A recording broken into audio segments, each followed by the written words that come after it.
اصل خطاب دی مولانا قاری نبی ګل قادر صاحب او دی اغاجان مبارک بوي د نبی علیه الصلاۃ والسلام بارگاه هغه بارگاه ده الله رب العزت مشت حکم را کوي کله د حبیب علیه الصلاۃ والسلام جناب محمد رسول الله بارگاه ته راځي په ادب باندې. معزز مسلمانانو ورونو، بلم بن باور د موسی علیه الصلاۃ والسلام د دور یو ډیر غټ ولیو دی بناست ناس په ځکه باندې عرش به لیدو. الله پاک ډیر علم ورکړیو، ډیر جلال ډیر شان الله پاک ورکړیو. لیکن مختصر سره دا واقعه زه تاسو ته پېښوم. موسی علیه الصلاۃ والسلام یو ټیم جهاد لپاره قوم جبارین ته روان و. نو د دې قوم بلم بن باور ته راغی چې موسی علیه الصلاۃ والسلام قوم جبارین سره جهاد لپاره روان ده. دی به دا جهاد کې موږ ته شکست راکړي، دی به موږ نیست و نابود کې تباه برباد به کړي.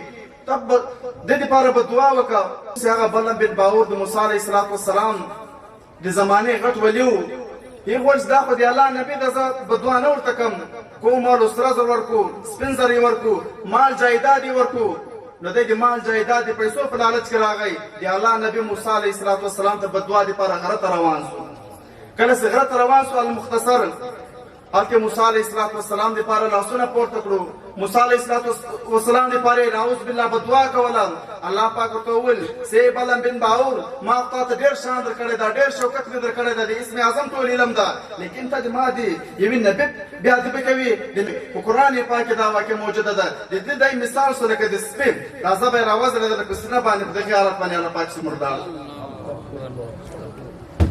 الله پاک په خپلو انبیاو باندې په خپلو اولیاو باندې خوا بدوي چې کله څوک د دوی بې ادبي وکړي د دوی تعظیم نه کوي. دغسې د موسی علیه الصلاۃ والسلام د دور یو بل داسې یو ګناهګار شخص ده، 200 کاله عمر یې ده. کله چې دی مړ شو نو موسی علیه الصلاۃ والسلام ته الله پاک حکم وکړو چې موسی علیه الصلاۃ والسلام په فلاني علاقې کې یو څوک مړ شو، راوایخه غسل ورکړه، کفن دفن ورکړه. نو موسی علیه الصلاۃ والسلام کله راغی د کلي له والا جب پوښتنه کوي چې دلته څوک مړ شوی ده. ویې ویل چې موسی علیه الصلاۃ والسلام یو ګناهګاره شخص مړ شوی، 200 کاله د دې عمر و، بدکردار او خطاکار و. نو موسی علیه الصلاۃ والسلام حیران شو چې خطاکار ده، ګناهګار ده، الله پاک یې غسل ورکړ. موسی علیه الصلاۃ والسلام دفن یې کړه، خښ یې کړه. نو کله موسی علیه الصلاۃ والسلام هغه شخص راواخیستو، یې غسل یې ورکړ، په خپلو لاسو باندې کفن یې ورکړ، خښ یې کړو. کله چې د الله پاک بارګاه ته موسی علیه الصلاۃ والسلام لاړی، الله پاک عرض کوي چې یا الله د علاقې ورخیایي ګناهګار ده، خطاکار ده، هغه ول چې کفن دفن ورکړي.